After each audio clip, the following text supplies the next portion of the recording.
আসসালামু আলাইকুম। আমার বাবলুর ছাদ বাগানে এই প্রথম আনারস হয়েছে, আর আনারস পেকে একদম সত্যি সত্যি সোনার মতো কালার হয়ে গেছে, একদম সোনার বাটা হয়ে গেছে।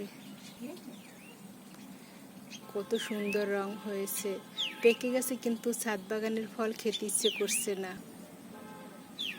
দুইটা কত সুন্দর, ছুটিটাও সুন্দর হয়েছে বৃষ্টির পরে, এই সিস্টেমে হয়েছে। পাকলে পরে এটা একদম ফলটা শুয়ে পড়ে, তাই আমার বাবলু গরুর মতো বেঁধে রেখেছে।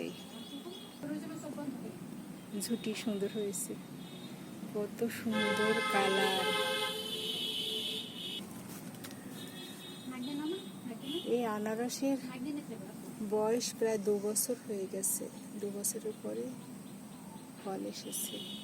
বাজার থেকে খেয়েছিলাম, সেই ঝুটি আমার বাবলুকে রিকোয়েস্ট করার পরে সে লাগিয়েছে, তাতে ফল এসেছে। একটা খেয়েছি, ভীষণ মিষ্টি। আর এই ফল খেলে যাদের পটাশিয়াম কম আছে, একদম পটাশিয়ামের ঘাটতি পূরণ হয়ে যায়।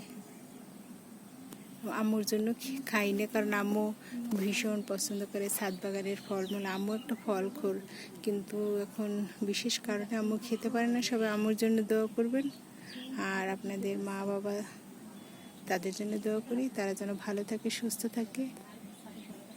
কত সুন্দর কালার এসেছে, খেতে ইচ্ছে করে না, মনে হচ্ছে যেন সোনার ডিব্বু। আমার বাবলুর ছাদ বাগানে সোনার ডিব্বু, এই যে দেখেন কত সুন্দর রং, কত সুন্দর কালার, দেখার মতো।